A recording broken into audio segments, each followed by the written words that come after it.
So, Louisiana's lost wetlands. Earlier studies using higher resolution Google Earth satellite. After this, we'll jump on Google Earth a little bit and show a little bit of what I've found and my good friend 13th Monkey has found. The Gulf of Mexico is just full of stuff like this. And as we've shown through Texas, New Mexico, Arizona, canals, thousands and thousands of miles of canals exist not only from Louisiana, but they go all the way through California, Oregon, and even into Alaska. So basically, he goes on to say that he's put this page together showing that the location first brought to public attention by John Jensen. See Ancient Canal Builders. Fantastic article and lots of good material there. Claiming Louisiana site as the home of Atlantis.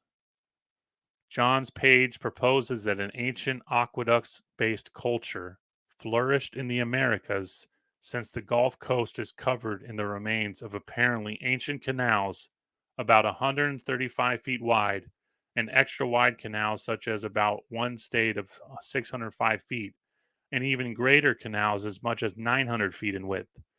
Some of these canals run into the sea in what is now the Gulf of Mexico, crossing islands and emerging on land again, suggesting they were built at a time when the water level was lower, i.e., before the land was drowned at the end of the last ice age by the rising waters of the Gulf of Mexico. However, the great majority of canals in this area were created by the oil industry, and this is true in some sense, but it's also not true because oil and gas owe their time frame to the earliest part of the 1800s. And as I was showing you with some of these old maps, um, these canal systems were popping up in the late 1700s, and I would say they probably existed much earlier, but due to flooding, were buried. So above this example of double lane canal is part of a vast complex of canals. So again, you guys should check out Ancient Canal Builders by John Jensen. Um, yeah, just corroborating that the Gulf of Mexico has so many endless Atlantean overlays that it's just mind-boggling. Again, Old World Florida has shown Florida's examples. We've talked a lot about the pile driver, lake dwellers, the Phoenician overlays.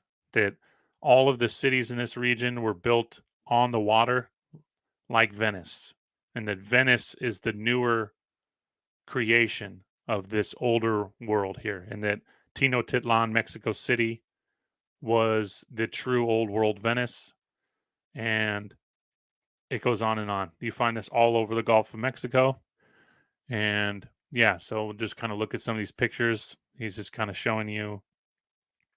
I mean, it's insane, you guys. The amount of labor to build these canals that no one uses today. Nobody. It's mind blowing. There's no better example, except in some parts of Africa, of the most amount of terraforming I've ever seen. So you can see where parts of the land that were obviously still parts of this have been either washed away by some event or deteriorated over long periods of time. But you see these straight lines existing where there was more than likely a giant piece of land here still here, and this canal went all the way through it, right? On and on. More canals.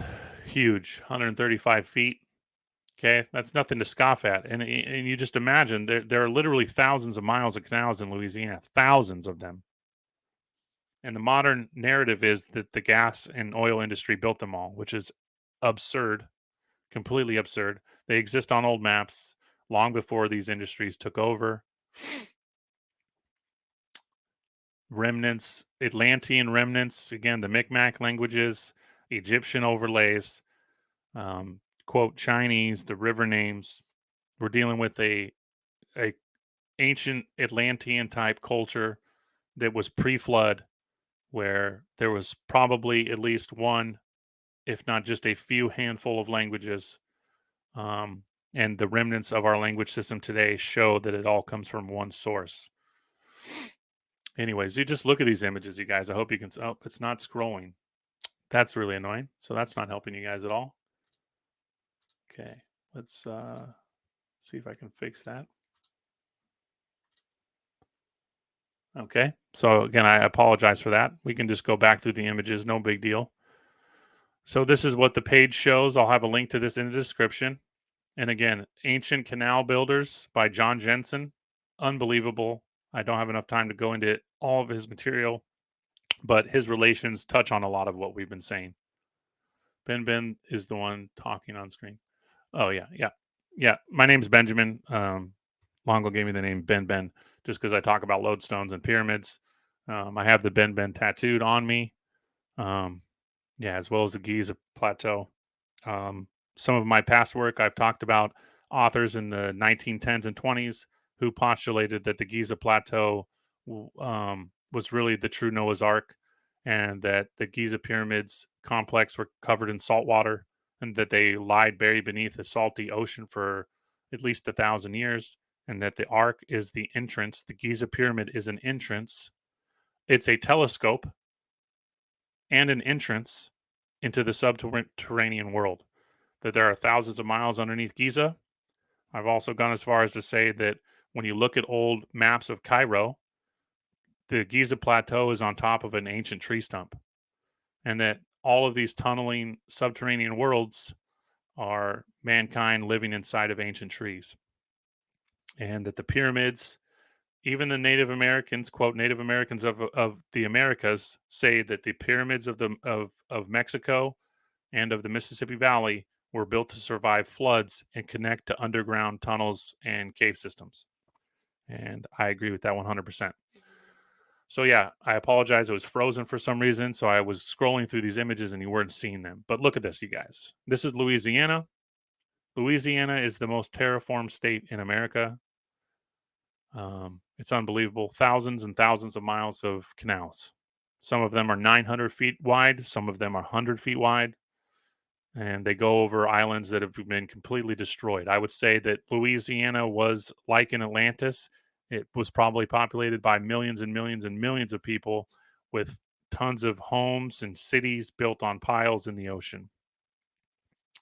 So here he's showing again, he's measuring canals. The link for this, Atlantis, Bolivia, Canals, Louisiana.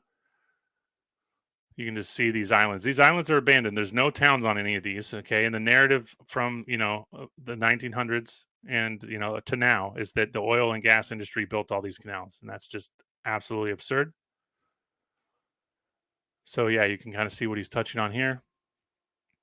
In this, he shows the above ice age shoreline is the dotted shoreline here.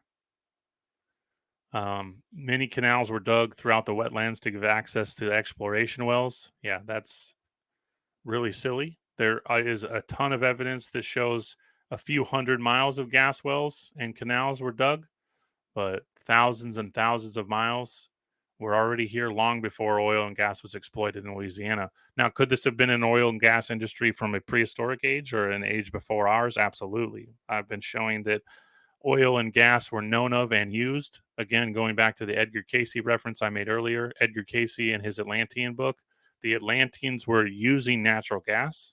They were using crystal technology. They had an advanced mineralogy understanding. I'm sure they were using radium.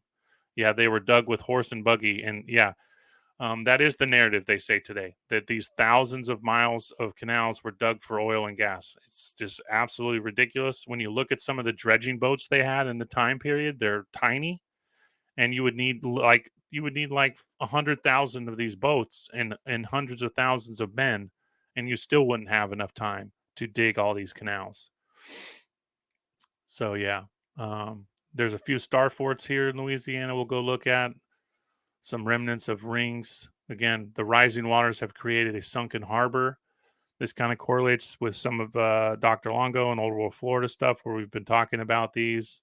Dr. Greg Little, his explorations. He's connected with Edgar Cayce as well. So many overlaps. He's shown a lot of these sunken harbors for boats that were anywhere from 800 to 1,200 feet long. So absolutely gigantic boats, gigantic men.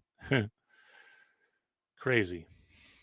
Um, Coastal waterway map. But again, just, this is just stuff you guys got to see. It looks like, a Venice. It looks like a neighborhood of today with the roads and the little cutaways.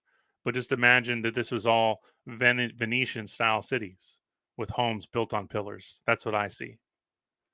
I mean, the canals. Look at this. This looks like your modern day roadway with like a cul-de-sac, and they're everywhere, all over the bayous, all over the bayous, everywhere. And of course, man have taken up homes on some of these bayous. But look at these images, you guys. It's just unbelievable. So yeah, just wanted to show that great reference again as we talk about the ancient constructions and the labors involved in making Louisiana what it is. We showed this map from the 1700s, and then we showed here's the old Star 40 version from 1725 of New Orleans. We show this map here. This whole construction is new, and you can see just what would be involved there, right? Just building this with dredging in the terms of, as we know from 1700s, would be a monumental task, let alone crisscrossing the entire state with thousands of miles of endless canals. So while we're on the canal subject, I want to read Our Mississippi Bayous, the Work of a Prehistoric People. And before I jump into there, I just want to thank every one of you for being here. I'm not good at checking chat all the time, and missing missing the frozen screen where you guys aren't seeing all the images I was sharing. So sorry about that. But what's everybody think so far? How do you feel about Louisiana? You could think of Louisiana as like probably one of the most important port cities in the Gulf of Mexico, if not the most important port. Um, yeah. So again, for anyone that's new um, to my series, I see a lot of new names. Thanks for joining me. Hope you're enjoying it. Anybody that gets up at this hour to partake in a live, I'm so grateful for all of you, and I hope you appreciate all the work I put into this show. Um, and yeah, if you aren't familiar, I set a pretty lofty goal for June, and I'll be putting a new video out every single day. It's been a lot. It's been hard, but I've stuck to it so far. Here we are, 6-6, and yeah. So let's hope I can stick to that. It's tough to do. Um, Baseball's been crazy. Buddha Girl, really love your videos, Ben. Thanks. Thank you so much. Your donations are um, very much appreciated. They go a long way. Oh, 13th Monkey. There's 13th Monkey, you guys. We're going to, since he's in chat, we're going to hop on Google Earth right now. We'll come back to this article. We're going to hop on Google Earth right now since Monkey's in chat. Because we're going to look at his KMZ file. Okay. Now, if you aren't familiar with 13th Monkey, it's flickering on my screen. Tell me if it's flickering on the stream. I had this problem last time. Tell me if there's a flicker. If there is, I will stop and reload. If there's not, I'm going to keep going. 13th Monkey was my first interview on this channel, you guys. You should go back and watch it. And then the Archivist series is the name of my interview series. He's episode 1. He had to be episode 1 because we show the whole realm is a kind of construct in a sense. And the vastness of it is pretty eye-opening and unbelievable. All good so far. No flicker. Okay. So we're going to, time is, it's already 6:40. Holy smokes. Time's flying, and I have a lot of stuff I want to talk about. So let's just peruse through here. 13th Monkey, KMZ file. Look at all this stuff, you guys. This is just America. Okay. You go over here to Europe. Look at this. This is all his work. Look at this, you guys. These are star forts, walls, canals, towers, you name it. Look at that. Nobody has spent more time mapping Google Earth than 13th Monkey. We're definitely going to do another episode together. I've been getting a lot of questions about that. So yeah, we're going to come into America. Me and him have spent time going through so many old maps, and a lot of the Civil War maps showed a lot of star forts that nobody knows about. And yeah, it's pretty amazing. But anyways, back to Louisiana. We're not going to be able to do this very long because it's flickering horribly. I'm going to have a seizure. If I die, it'd have been all for this episode. So yeah, there's a few stars here. We'll focus in on these, but I also just kind of wanted to give you an overhead view of how easy it is with Google Earth to just have your mind blown by the apparent um, terraforming of this area that is Louisiana. So you guys can just see it from here, okay? It's everywhere. The entire bayou is covered in canals, the entire bayou. Okay. And this whole part of the Mississippi here, this is all a construct. This is man made.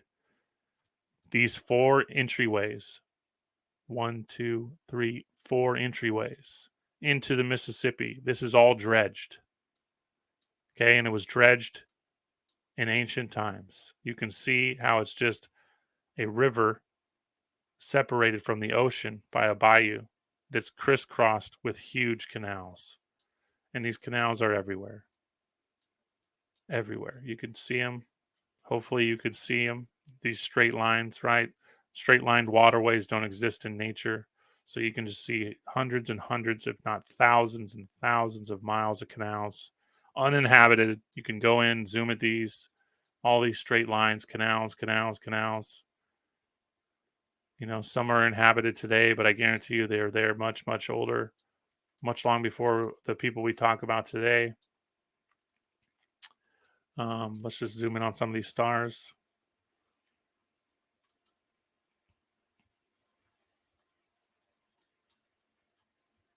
Okay, great example here.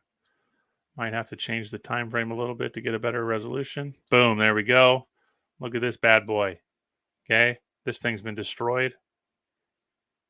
Old fort with canals and very interesting waterways. Canals, canals, canals, straight lines everywhere. There isn't a place that hasn't been touched. Go over here. We're just going to look at what Mike has marked. Another star fort. Okay. Again, the narrative again here is that these were built by the French uh, for outposts of war, but that's not the case. And as we get farther up the Mississippi, they're going to show you why these are not built for war, and they're built in such out of the way places that there would be no purpose for them. Um, there will be stars here where you can't necessarily on the surface see, but you can see the obvious pitching and points here. This is interesting. You see all the old batteries here. The walls have been washed away, but you can see the old batteries here, you guys. Now, what are batteries? Why are they called batteries? You know, I've hypothesized a lot over the years of what star forts are really for. They're obviously of an etheric nature. When you study cymatics and thought forms and how human thought morphs cymatic waves, star forts and their odd construction resemble human thought and cymatics very closely. So I would say there's absolutely an etheric um, undertone to all star forts. They have to do with water. They have to do with natural gas. Me and Mike have been showing a lot over the years. Natural gas played a big part in a lot of this as well. I would even go as far as to say mining was a part. Old giant rock walls transporting gas lines. Okay, we already viewed that one. We'll spend just a few more minutes here. Again, not always going to know exactly what Mike's marking here. We marked old forts as well, where there's probably not remnants of. As we get into the Mississippi State episode, we're going to show that they were disassembling old forts and old stone walls to build Capitol buildings and stone buildings. A lot of the stone buildings of America are from disassembled. So here's the location of that star fort I showed earlier, right? The New Orleans star fort from the 1700s. You can see the outline, but you can see how hard it is to spot it unless you have old maps to go by. Hmm. Yeah. So again, the canals. I just recommend you go on Google Earth if you're interested in this because you can do this in Texas. Remember, we talked about the buried city under Galveston. Okay, let's just go to Galveston real quick, even though this is Louisiana. I showed in my Texas episode that the entire city of Galveston is built on the remnants of an ancient city that was hit by a tidal wave. Okay, and they found hundreds of thousands of skeletons. The people were all still in these buildings, and that the wave was so large that the silt from the wave covered the civilization, and they're still locked away in there. That's what Galveston's built on. The whole Galveston is built on an ancient city. And I would go as far as to say that much of the big cities of the Gulf are built on the remains of ancient cities. I'll cover this a lot when we get to Florida because I have tons of articles there. But I'd go as far as to say that this exists all over this region. So, yeah, this is literally flickering horribly for me. So I hope that was kind of informative to you. I know I bounced all over the place. I just strongly recommend you spend some of your own time in Google Earth, and you'll continually have your mind blown. It's an amazing resource and worth your own investigating. And if you haven't seen again my episode with 13th Monkey, we spend a few hours on Google Earth looking at some of this stuff all over the realm. So that's definitely worth going back and seeing. Okay, so I have at least three really important ones I want to share. So we're going to read these. I'm going to try and be efficient. 165 people watching. Appreciate all of you guys so much for being here. Make sure to leave your comments, questions, and I'll get to those later today. And again, stay tuned. I will have a vote on Twitter, and I'll have a vote in YouTube. It'll be between Arkansas and Mississippi. So you guys choose what next week's episode is going to be. Bum, bum, bum, ba-dum. Here we go. Okay, it's showing. Perfect. Zooming in. Are Mississippi bayous the work of prehistoric people? Okay, let's see if I should just make this larger. See if it helps. Boom. Okay, that's better. That's better. All right. This is a Louisiana article from 1912. Now, this covers the bayous. Okay, they're talking about areas in Mississippi as well as Louisiana, but this is remember this when we talk about all the bayous, Texas all the way to Florida. Are they the work of prehistoric people?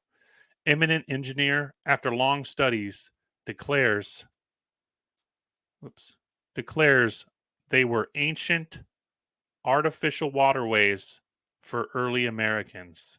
Now, like we just showed with that previous person, that author goes as far as to say that this whole area is Atlantis and that the endless thousands and thousands of miles of canals were built by an advanced race housing millions of people. And I agree with that. Isola, Mississippi, December 14th. Are the bayous of the Mississippi Delta of natural origin?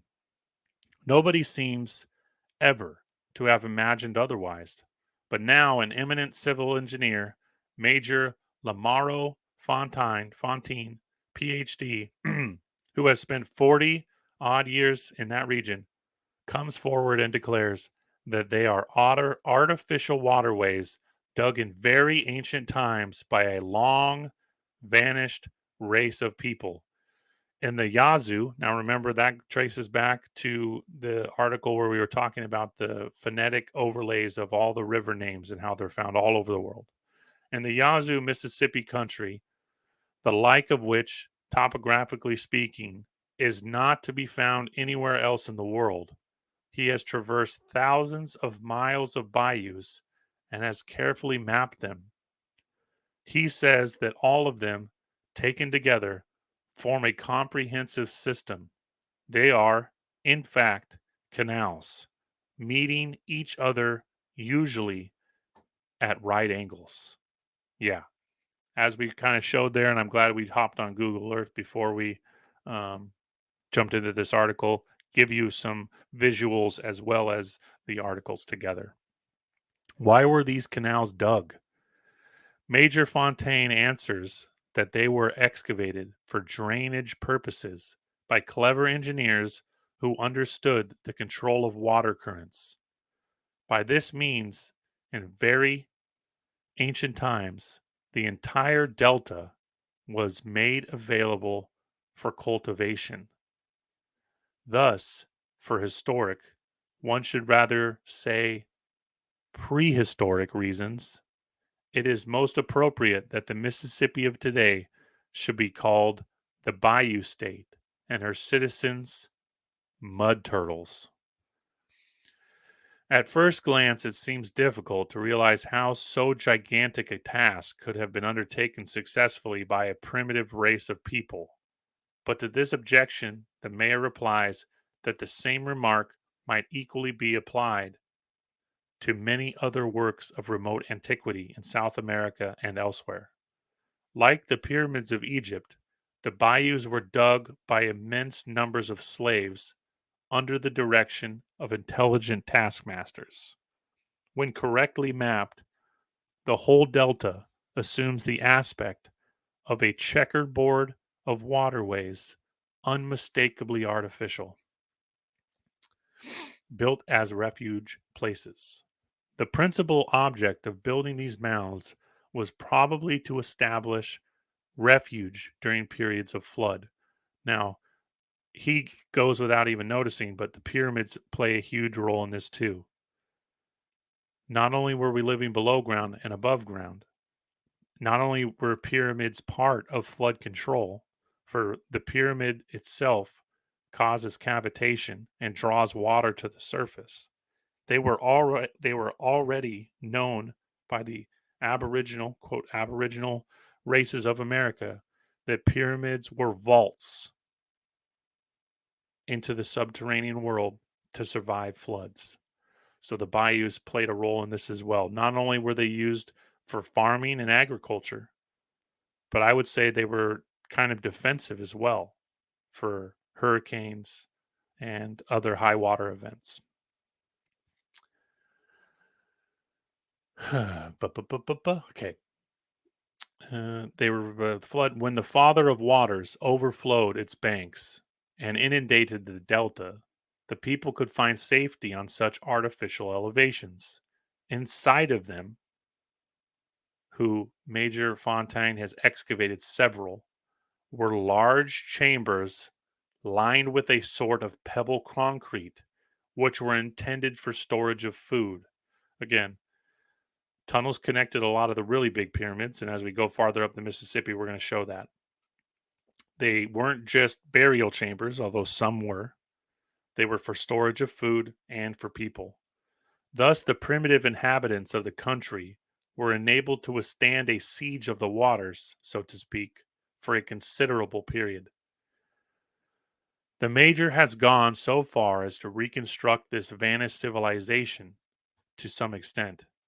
He has even built a small village of primitive house, concealed in shape and composed of poles and tree bark, such as he supposes the ancients to have occupied.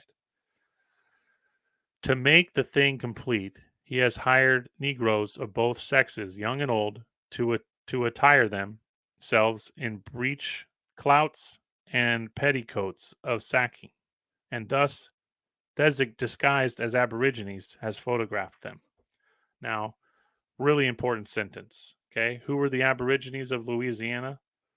Well, the Muskogee relations of Old World Florida show a lot of Old World connections. Arabic, um, the narratives of the slave trade bringing the quote black race from Africa is completely ridiculous, and that one of the oldest phenotypes in this region was, again, going back to what we were talking about earlier, Nubian and these dark skinned races, right? And the more important thing to remember is that they were living in settlements with all of these different phenotypes: giants, pygmies, dwarfs, black, white, Asian. It didn't matter. You found them all over. That was a very telling part of my connection with these stories of Atlantis, because Atlantis tells of the same thing. These root races all living together. The language thing we showed that the languages keep going back to this type of a civilization. You're finding the same things here. Black Indians, right? Indians, Aramaic, Arabic, Hebraic, Indians, Egyptian, Micmac. I mean, the narrative falls apart. These mound builders of old in the Delta could erect no permanent structures such as those which have survived the wear and tear of thousands of years in Mexico and Peru, because in that alluvial region there was no obtainable stone. And we're going to show that that's not true at all. Okay, when we get into Mississippi, if that's chosen next week, we can talk about the Great Wall of Mississippi, the Chinese wall found in America. It's just buried. The real old stuff is buried. Even in these alluvial plains, there's plenty of stone. Hence, it is that all of their works have passed away. That's because there was some crazy event, for sure, if not several. Just like we talked about with Galveston. Stone City. Galveston is a stone city where people were still found in their homes, buried. Giant tidal wave buried an ancient stone city. This lies beneath Louisiana, I'm sure. Even New Orleans is built on old stone cities, guaranteed. That all the works have passed away, with the exception of the checkered board of the bayous and a few of their mounds. They made excellent pottery. In fact, as far back as 1879, the people of a Mississippi town discovered that this pottery had a commercial value and proceeded to dig it up in quantities from mounds in the neighborhood. A regular mining fever for aboriginal bric-a-brac broke out, and a considerable amount of money was earned. The prehistoric jugs, dishes, etc., being sold to enterprising merchants who disposed of it to museums and collectors. The problem of the mound builders has occupied for some years past a good deal of the attention of the Government Bureau of Ethnology. Its experts have dug into more than 2,000 mounds in various parts of the country and have come across some very surprising things. Thus, for example, in a number of such tumuli, which is an old word for mound, in the Middle West, were discovered curious ornaments of sheet copper, exhibiting an artistic knowledge far beyond that of any modern Indians. Now, one just needs to go back through our episodes already, and we've shown that many mounds that they called mountains were buried cities. And I would say we could go as far as to say that about many of the mounds of the Mississippi Valley. Some were burial chambers, sure.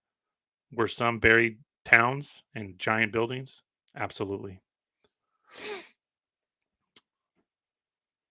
Ornaments of copper far beyond. The latter, ignorant of their insignificance, call them thunderbirds. They seem to be ceremonial ornaments, some of them representing men wearing helmets and carrying scepters in their hands. The mound builders. There is hardly any part of the country where prehistoric mounds are not to be found, although, of course, a great many of them have been obliterated by modern agriculture. That's 100% shown. We covered that all over the world. We've shown that in the Southwest. The crazy thing about the American Southwest is that so much of a desert covers these regions, they become arid and no one lives there. But there's a lot of Arizona where they've completely just repurposed the thousands of miles of canals that are in Arizona. And remember, the Arizona canals are the most ancient version of terracotta found, older than China. So terracotta and cobblestone canals. Can you imagine the labor just in digging these canals, let alone they burned the clay to a terracotta consistency, and the bottom of the canals were lined with cobblestones. Remember, thousands of miles of canals. What, billions then? Billions of cobblestones, and the clay burnt to a terracotta consistency. Incredibly advanced, not just dug with a basket and a scoop. It's ridiculous. The number in the aggregate hundreds of thousands and occur all the way from the Atlantic to the Pacific and from the Mexican line to the Canadian border. He's talking about mounds. They number in the thousands, hundreds of thousands. I agree 100%. And they're not just burials, they're buried cities. Going all the way back to Anomalous America episode 1, they found hundreds of buried towns in Alaska. Hundreds. They found that on top of a buried town, really weird types of flowers grew. In the article I shared, they go, "Oh, we can easily find these buried cities because only these types of flowers grow on top of them." And they would just find the flower. Oh, there's a city. Oh, find a patch of these flowers. There's a city. And they did this all the way along the Aleutian Islands into Russia. Hundreds, if not thousands, of buried towns going back to a tropical age inhabited by millions of people. This realm was probably populated from stem to stern by billions and billions and billions of people. By far the most remarkable, however, are the so called effigy mounds, which are made to represent various animals. Now, just remember, if it's on the surface level, it's not very old because we're going down hundreds of feet and finding very advanced things 100 feet down or more.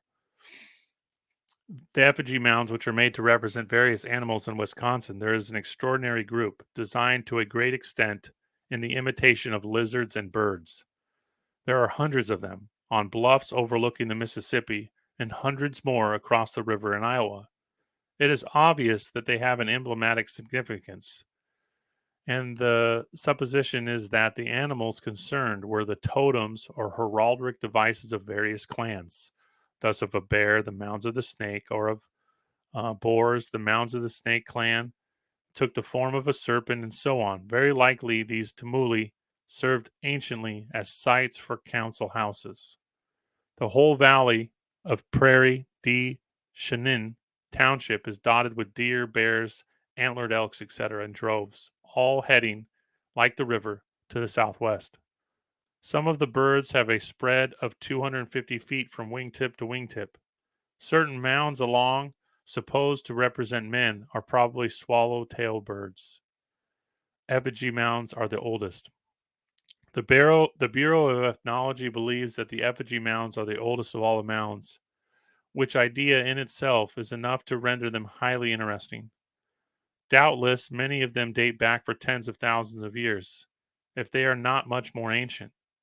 A remarkable feature of them is the imitative curving or carving and rounding of the bodies of the animals.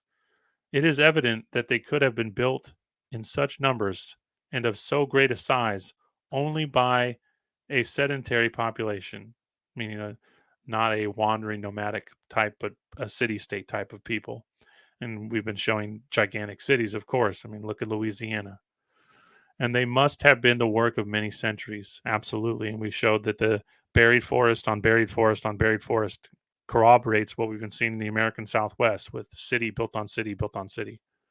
In a group of mounds near Chillicothe, Ohio, were found hundreds of skeletons wearing copper masks. Again, hundreds of skeletons wearing copper masks. And as we go farther up the Mississippi, you're going to be blown away by what they find in some of these burial mounds. These doubtless had some ceremonial significance. Together with the skeletons were discovered immense quantities of pearls. Yeah, not only immense quantities of pearls, you guys, but gigantic pearls. And we've talked about petrified clams that were 3-4 feet long. So pretty crazy. Giant pearls, as big as baseballs. Together with the skeleton, yep, there were dozens of pearls nearly as big as English walnuts. Blue apples, welcome, thank you. Did you hear that? There were pearls as big as English walnuts and fit for crown jewels. That is to say, they must have once been suitable for royal regalia. But all of them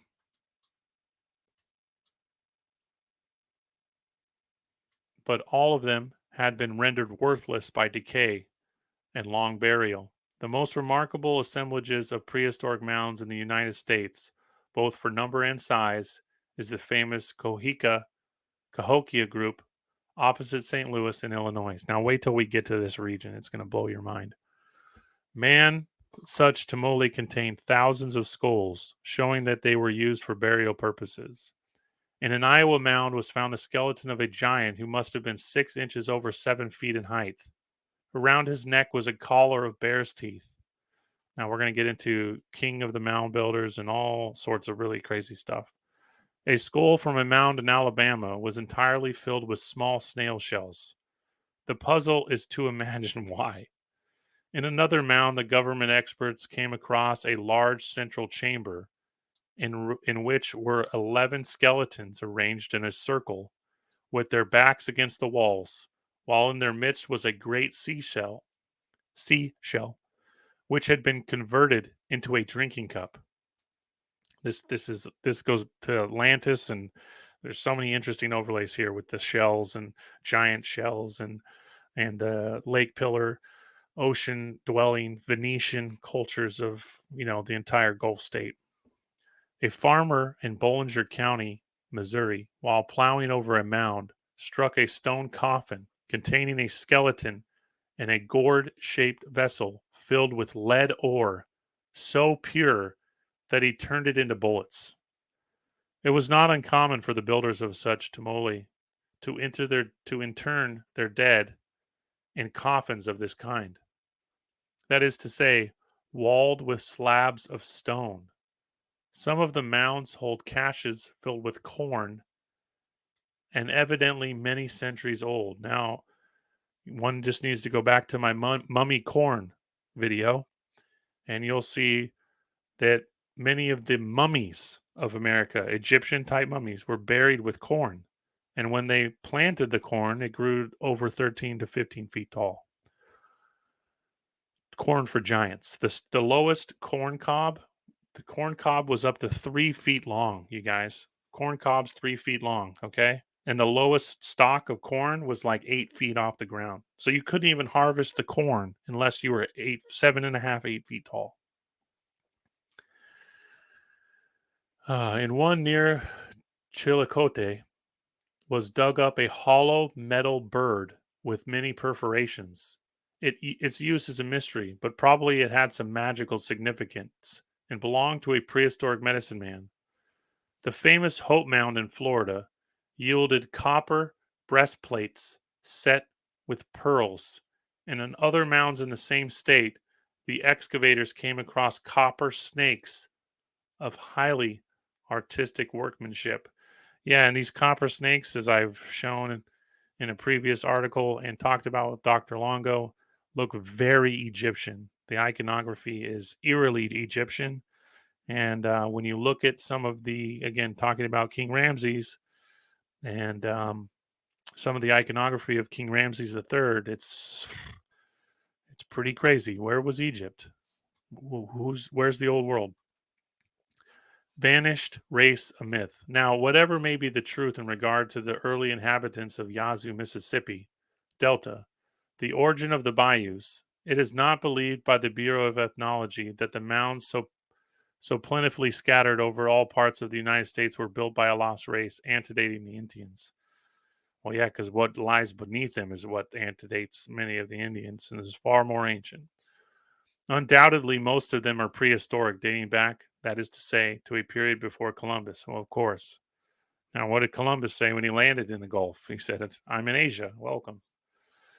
Then he brought Jewish translators. He came to Asia and brought Hebrew translators. But it is thought that the ancestors of the Indians themselves were responsible for them. In other words, this idea be accepted. The vanished race of mound builders is a myth, pure and simple. In 10% of the mounds dug by the government experts were found articles of white man's manufacture. Now, this is erroneous. We've shown that white man's manufacture goes way, way back to an Atlantean age, such as brass kettles, steel knives, showing that they were constructed after the whites came. Erroneous as well. The most advanced weapon technology existed in the American Southwest, and they date to 50,000 years, lining up with what we've been showing with these buried civilizations. They say go back 150,000 years, and the Mississippi being the oldest river on earth. I don't agree with those dates necessarily, but again, the antiquity is ancient. And these guys are just scraping the surface and saying this isn't ancient. They're saying it's prehistoric. It is ancient. You go far enough down, it gets crazier and crazier. And we're going to show that as we go along. We've already been showing that, but we're going to keep showing that as we go up the Mississippi.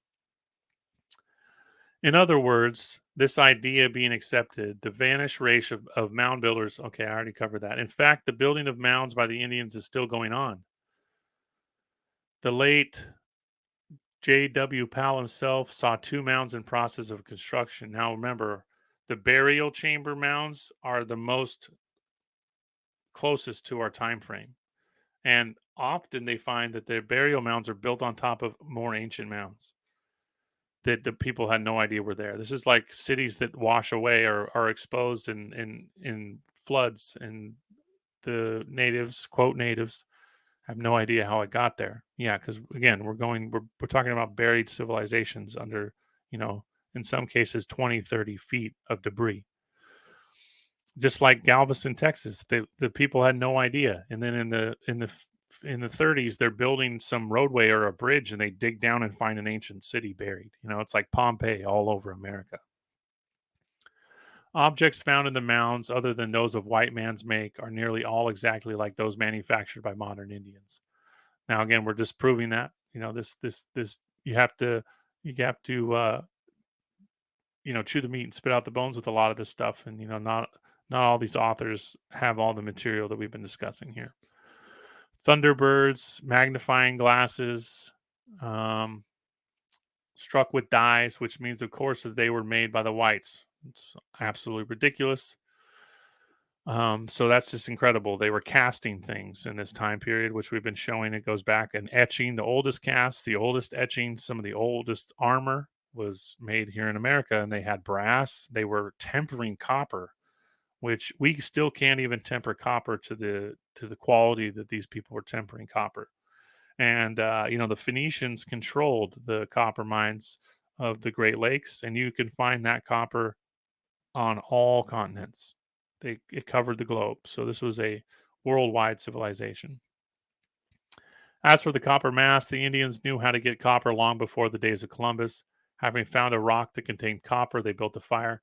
Yeah, copper was incredibly easy to smelt. So through has been the study of this interesting subject that the government experts are even able to guess with reasonable assurance of accuracy what tribes of Indians were anciently responsible for the building of many of these groups of mounds. They say that the mounds in the valley of the Delaware and Ohio were constructed probably by the Delawares, that's Delaware Indians. Those in Kentucky and northern Georgia were built by the Shawnees. The Tumuli in northern Mississippi are attributed to the Chickasaws, and those of the Gulf states elsewhere to the Muskogee tribes. The mounds of East Tennessee and West Carolina were built mostly by the Cherokees many centuries ago, and the same tribe was probably responsible for the ancient works of the same sort in the Kanawha Valley of West Virginia. So yeah, as we go farther up the Mississippi, we're going to disprove a lot of that later paragraph and part of this story. But the most important part is basically what he was saying here early on in the beginning, that undoubtedly the complexity and enormity of these canal structures lend themselves to, again, as we were stating earlier, to what I would say an Atlantean culture. Is it Atlantis? Who knows? It shows a lot of markers to be very, very